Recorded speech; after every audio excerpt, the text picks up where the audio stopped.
Je suis content que vous ayez mentionné l'Iran et tout ça, parce qu'à ce sommet de l'OTAN, ils ne se sont pas seulement attaqués à la Russie. Trump a été très virulent à propos de l'Iran. Il a affirmé que le mémorandum d'entente était mort, que le cessez-le-feu était terminé. Il a même traité les diplomates iraniens d'ordures. Est-ce que les États-Unis se dirigent à nouveau vers une guerre totale? Parce que, comme vous l'avez dit tout à l'heure, on part souvent du principe qu'on peut contrôler l'escalade, qu'on peut faire ce va-et-vient. On part en guerre, on fait une pause. Guerre, pause. Mais les Iraniens, eux aussi, ont leur propre politique intérieure, visiblement. Leurs faucons, en quelque sorte, voient leur position confirmée. Leurs adversaires ne respectent pas les accords. Et à un moment donné, pourquoi voudraient-ils mettre fin au combat si ces arrêts et reprises se font toujours selon les conditions de l'autre camp? À un moment, ils ne laisseront plus aux États-Unis le contrôle de cette escalade. C'est pour ça que je reste, disons, sceptique. Je ne vois pas l'intérêt stratégique de repartir en guerre contre l'Iran.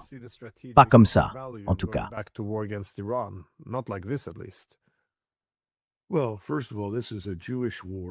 Eh bien, tout d'abord, c'est une guerre juive menée contre l'Iran. Je dis juive parce qu'elle n'est en aucun cas exclusivement israélienne. Elle implique le lobby juif ici, aux États-Unis, ainsi qu'un grand nombre de milliardaires qui en constituent l'épine dorsale. Ils possèdent en pratique tout le système, pas seulement Donald Trump, mais aussi le Congrès. Quand M. Netanyahou s'est lancé dans cette guerre, c'était une guerre jusqu'au bout. Dès le départ, il parlait en termes de terre brûlée. C'est ce que j'appelle la manière mongole de faire la guerre. Quand les Mongols entraient en guerre contre vous, c'en était fini. Ils faisaient tout pour vous anéantir complètement, ne laissant en vie que le strict minimum de personnes pour payer un tribut et administrer le territoire en votre absence. Je pense que c'est un peu ce que M. Netanyahou a toujours voulu. Et si on regarde la stratégie appliquée à la Russie, c'est la même que pour l'Iran. Nous allons vous détruire.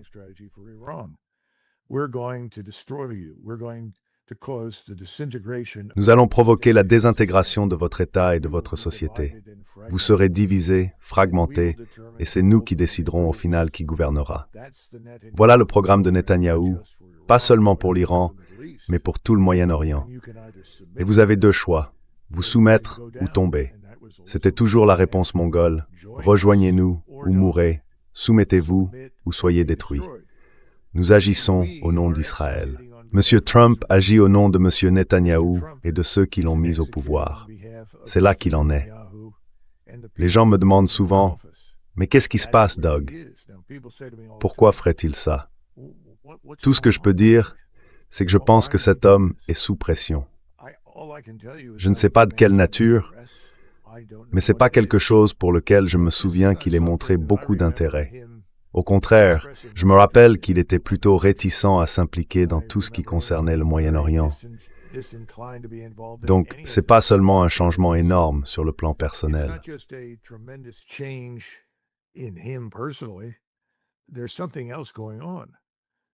Il se passe autre chose. Et je pense qu'on en saura plus quand M. Netanyahou viendra à Washington la semaine prochaine. Il y aura alors une coordination plus étroite et davantage de planification. Quelqu'un m'a dit l'autre jour, « Vous savez, les Israéliens ont fait savoir en privé que si pour une raison ou une autre nous devions nous désengager de la guerre, ils utiliseraient l'arme nucléaire. Parce que c'est selon eux leur réponse. » Eh bien, je ne sais pas trop quoi dire. Sauf que s'ils faisaient ça, ce serait la fin de l'État d'Israël, une bonne fois pour toutes. À mon avis, il n'y aurait absolument aucune chance pour cet État de survivre. Mais j'imagine que la réponse c'est « D'accord, on comprend, et on ne veut pas que ça arrive, donc on fera tout ce que vous voulez qu'on fasse. »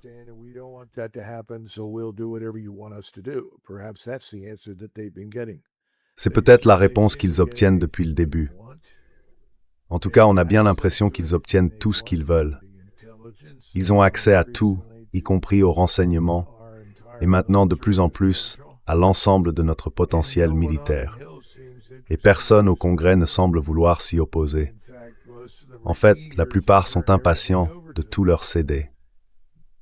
Et puis il faut regarder les centaines de millions de dollars dépensés depuis des décennies pour acheter ces politiciens. Aujourd'hui, ils les possèdent. À un moment donné, ça ne pourra plus durer. Moi, je continue de dire que c'est le système financier et les fondamentaux économiques tellement fragiles qui finiront par mettre un terme à tout ça. J'espère simplement que ça arrivera avant qu'il ne se produise quelque chose de pire.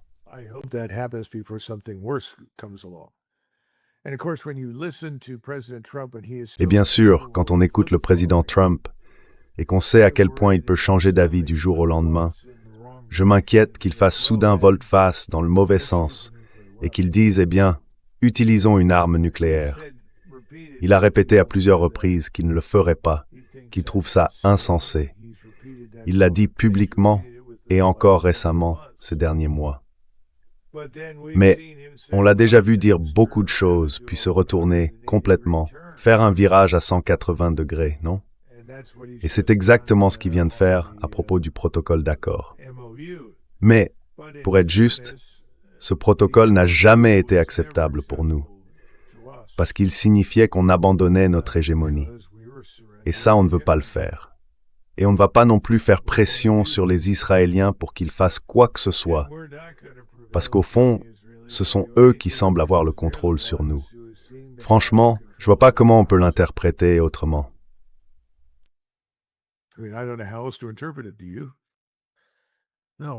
Vraiment?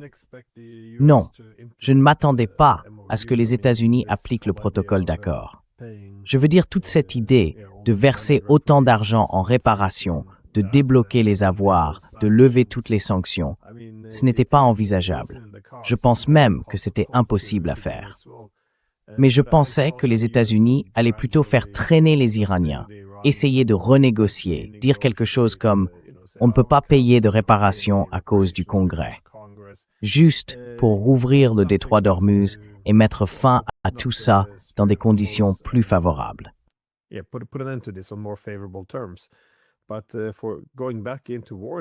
Mais repartir en guerre maintenant, ce qui ne ferait que durcir la position iranienne, ça, comme je l'ai dit, n'a aucun sens, du moins sur le plan stratégique, à moins qu'il n'ait quelque chose en réserve dont je ne sois pas au courant. Mais à propos des nouvelles menaces de Trump, parce qu'il disait, tu sais, on a attaqué l'île de Karg, mais on pourrait aussi la saisir. Comment comprendre ça? Parce qu'encore une fois, il doit bien y avoir une raison pour laquelle ils ne l'ont pas fait lors des 2 précédentes confrontations. Alors, pourquoi aller aussi loin maintenant? Ou bien est-ce encore une fois juste des paroles?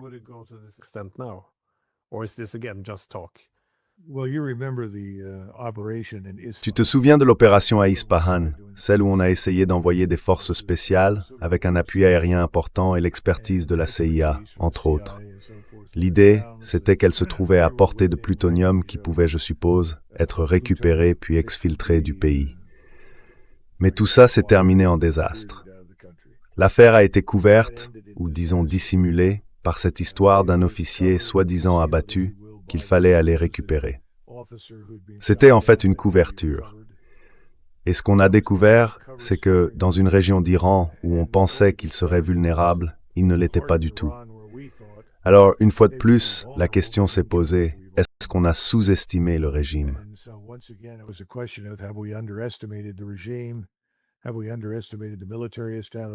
Avons-nous sous-estimé l'appareil militaire avec tous ces systèmes, humains et à distance? Eh bien, je suppose que oui. Et je pense que plusieurs personnes ont dit, en fait, je sais qu'elles l'ont dit, qu'elles étaient reconnaissantes que cela se soit produit, parce que ça a mis fin à son fantasme de pouvoir reproduire ce qu'on avait fait au Venezuela. Souvenez-vous, au Venezuela, ça avait marché, parce qu'on avait soudoyé tout le monde, ou presque. Mais malgré ça, quelqu'un qui a beaucoup d'expérience dans ce domaine m'a dit, « Doug, tu sais, toutes ces opérations sont très fragiles, et l'échec n'est jamais qu'à une roquette près. Il suffit qu'un hélicoptère en vol soit touché par une roquette ou par une mitrailleuse lourde, un canon automatique, n'importe quoi, et tu te retrouves avec une catastrophe sur les bras. »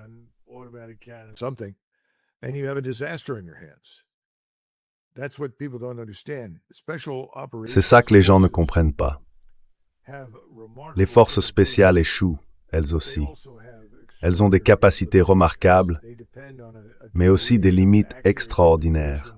Elles dépendent d'un niveau de précision dans l'information et le renseignement que personne d'autre n'exige à ce point.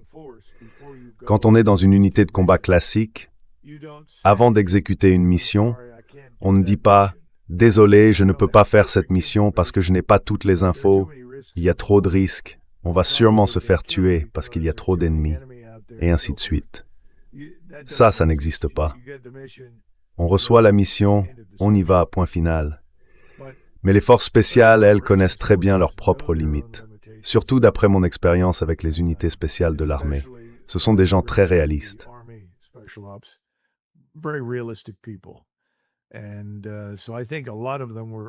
Je pense que beaucoup d'entre eux se sont détendus après avoir vu cet échec, mais on a évité de lourdes pertes et on s'en est sorti.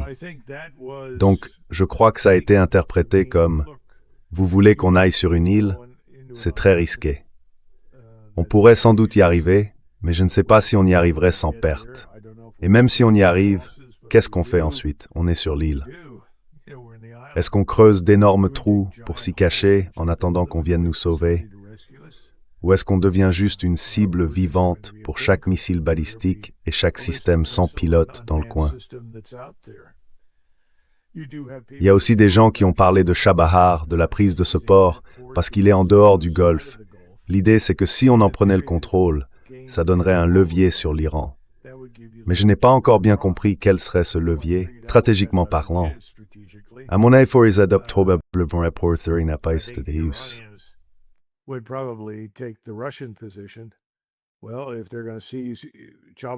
Eh bien, s'ils veulent s'emparer de Chabahar, on la défendra si on le peut. Mais si ce n'est pas possible, on fera en sorte qu'ils ne prennent rien du tout. Alors quoi? Vous comptez utiliser les ruines de Chabahar comme base de lancement pour pénétrer à nouveau l'espace aérien iranien avec des hélicoptères et des V-22 pour prendre le contrôle, disons, de Bandar Abbas. Pardon. Ou bien vous allez tenter de voler depuis les Émirats arabes unis, en traversant directement le Golfe. Et je crois que tout le monde se dit, attendez une seconde, ce n'est pas, si vous cherchez quelque chose de propre, de décisif et d'efficace, ce n'est peut-être pas la meilleure option. Mais je ne sais pas qui est sur place. Vous avez écouté le général Kellogg et le général Keane. Je pense qu'ils soutiendraient probablement n'importe laquelle de ces options. Je ne sais pas, j'imagine que oui. Ils feront tout pour élargir cette guerre, en espérant qu'en agissant ainsi, ils pourront mettre l'Iran à genoux.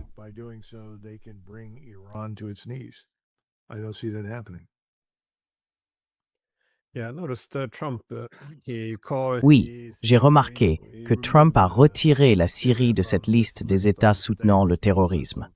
En tout cas, il a dit qu'il le ferait lors du même sommet.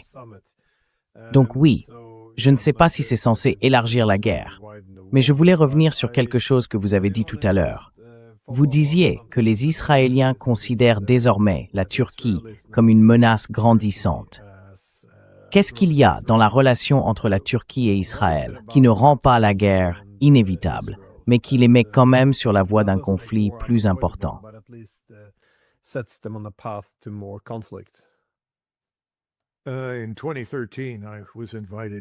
En 2013, j'ai été invité à une conférence en Israël qui célébrait l'anniversaire de la guerre de 73. C'était une très bonne conférence, j'y ai beaucoup appris. À ce moment-là, j'écrivais un livre et je travaillais justement sur le front égyptien de la guerre de 73. J'ai pu rencontrer des gens intéressants qui avaient participé. Et ça, c'est toujours le mieux, de parler à quelqu'un qui a vraiment vécu ces événements. Pendant que j'étais là-bas, on m'a demandé de dire quelques mots sur l'avenir. J'avais une diapositive sur la Turquie. C'est d'ailleurs en ligne, si vous tapez mon nom sur Internet, vous pouvez sans doute retrouver la présentation. Et à l'époque, je leur ai dit, ne vous méprenez pas. Le fait que l'Amérique cherche à désengager ses forces d'une grande partie de la région ne veut pas dire qu'elle manque de soutien envers Israël.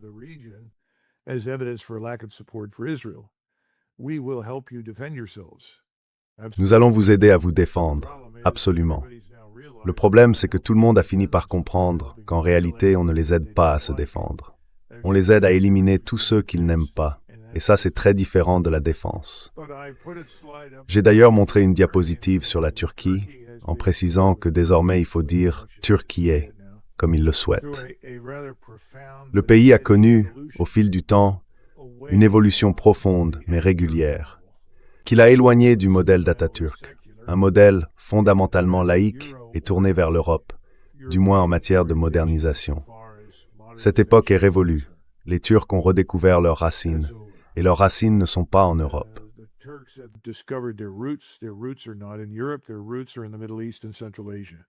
Leurs racines sont au Moyen-Orient et en Asie centrale.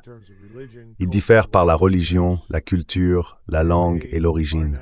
Et aujourd'hui, ils célèbrent ces différences au lieu de les étouffer, parce qu'ils estiment qu'Atatürk, qui reste très respecté, et à juste titre, c'était un homme brillant, était perçu comme quelqu'un qui voulait réprimer des choses qu'on ne peut tout simplement pas réprimer. C'est contre nature. Vous voyez, ce serait un peu comme dire à tous les Norvégiens d'abandonner leur nationalité norvégienne, aux Suédois d'en faire autant, et de tous se regrouper dans un grand État scandinave. Peu probable que ça arrive. Donc je pense que les Turcs en sont venus à comprendre qu'ils ont d'autres responsabilités. Nous sommes une grande puissance.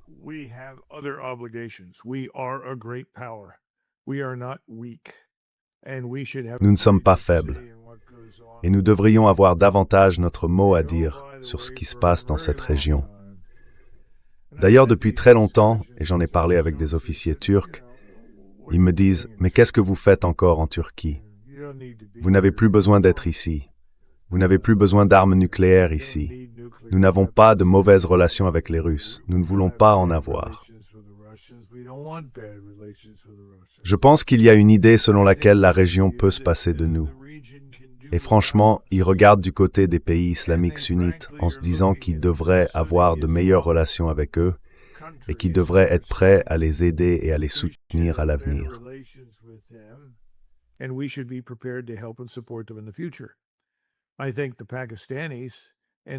Je pense que les Pakistanais et les accords qu'ils ont maintenant conclus avec les Saoudiens ne sont que le début de tout ça.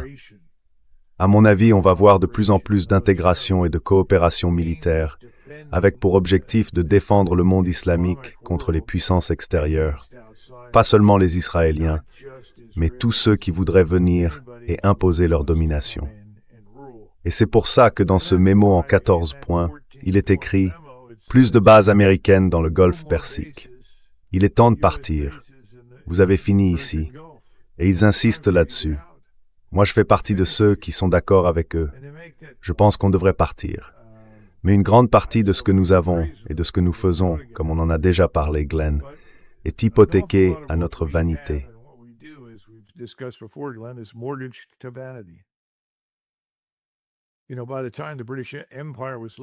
Vous savez, quand l'Empire britannique a fini par disparaître, beaucoup de gens se sont dit « Eh bien, on a gardé ça bien trop longtemps. On aurait dû s'en retirer plus tôt. » Et c'est vrai, à un moment, on a tiré tous les avantages possibles, et je pense qu'il est temps de partir. C'est pas forcément une critique de nous-mêmes, c'est juste la logique du monde. Mais vous voyez, c'est là que je pense que nous en sommes. Et les Turcs s'inscrivent dans cette dynamique. Ils ont aussi des intérêts qui s'éloignent nettement de ceux de l'OTAN, de l'Union européenne et des nôtres. Ça ne veut pas dire qu'on doive se faire la guerre, mais ça veut dire qu'il faut le reconnaître et le respecter.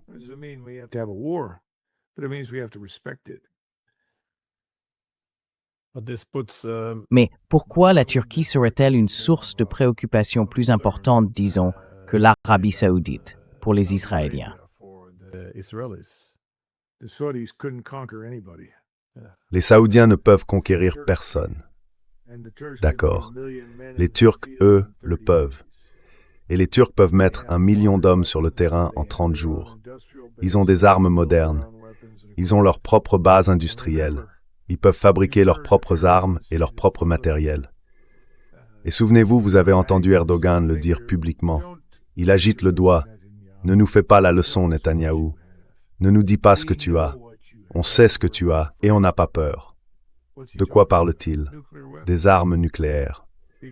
Parce que les Turcs savent depuis des années qu'ils pourraient se tourner vers le Pakistan s'ils avaient besoin d'une arme nucléaire. Ce qu'on ne semble pas comprendre, c'est que les Turcs, les Iraniens et d'autres encore voient un intérêt à être, disons, un État au seuil nucléaire, sans pour autant être un État nucléaire. Tu sais, si t'as pas besoin d'avoir une arme nucléaire, pourquoi t'en voudrais une?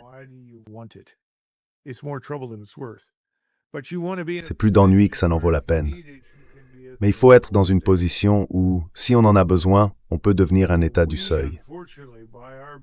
Malheureusement, avec notre comportement, avec la façon dont on a géré les choses en Iran, je pense qu'on rend de plus en plus probable que beaucoup, vraiment beaucoup d'États développent, construisent et déploient des armes nucléaires. En d'autres termes, on obtient exactement le contraire de ce sur quoi Donald Trump ne cesse d'insister. Ils ne doivent jamais avoir d'armes nucléaires. Bon, eh bien, bonne chance avec ça, Donald, parce que tout ce qu'on a fait a envoyé un message très clair. Il faut être fou pour ne pas en construire un. Mais je pense pas qu'ils en veuillent vraiment, même maintenant. Moi, en tout cas, je n'en voudrais pas. Honnêtement, j'aimerais qu'il n'y en ait aucun sur cette planète.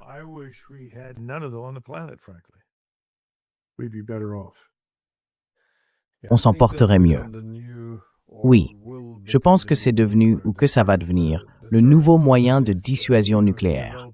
En gros, quand un pays développe l'arme nucléaire, ça pousse les autres à vouloir en faire autant. Mais être un État au seuil nucléaire, c'est différent.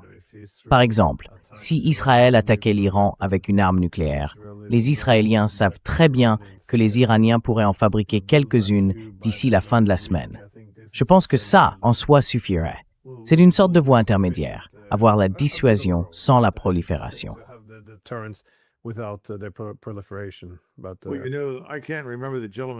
Eh bien, vous savez, je ne me souviens plus du nom de ce monsieur. Je devrais, mais ça ne me revient pas pour le moment. Peut-être que vous vous en souviendrez. Ce Français qui a conçu et mis en place la force de dissuasion nucléaire française. Un jour, un officier de l'armée américaine en visite lui a demandé « Combien d'armes nucléaires pensez-vous qu'il vous faut vraiment ?» Et il a souri et il a répondu « Une ». L'autre a dit « Une ». Et il a répondu « Bien sûr, ces armes sont tellement dévastatrices, tellement destructrices. Une seule suffit. » Eh bien, il y a beaucoup de vérité et de sagesse dans ce qu'il a dit. On n'a pas besoin d'en avoir beaucoup. Maintenant, les Russes, pour différentes raisons, et là on revient à ce qu'on disait tout à l'heure, pourquoi est-ce si dangereux quand quelqu'un comme Sergueï Lavrov, qui est, je dirais, l'un des hommes les plus équilibrés et réfléchis dans l'élection internationale soit aujourd'hui?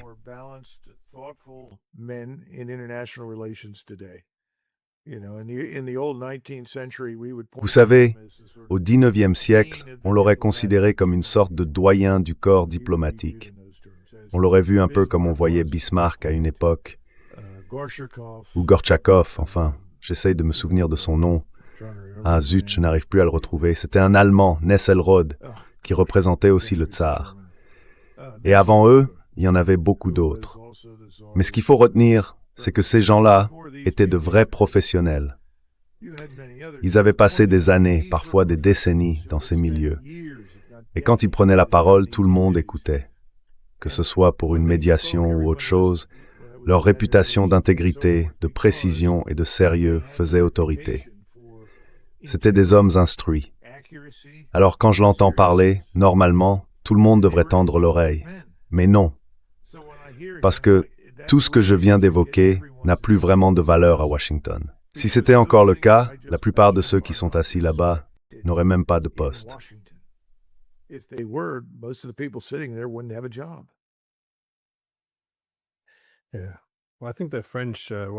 Oui.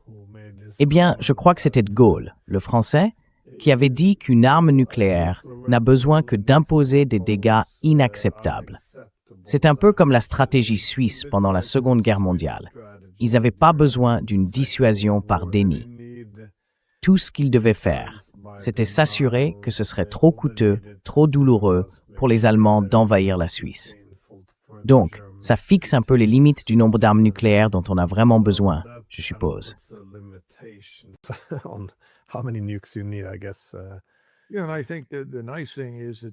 Oui, et je pense que ce qui est intéressant, c'est que cette capacité de frappe ISR, renseignement, surveillance et reconnaissance associée à des armes de frappe que les Iraniens ont démontrées, montre que la plupart des puissances moyennes ou plus petites peuvent développer ça et imposer exactement ce dont vous parlez.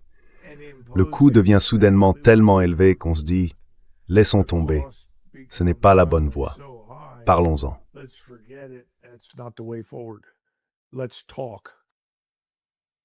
Exact.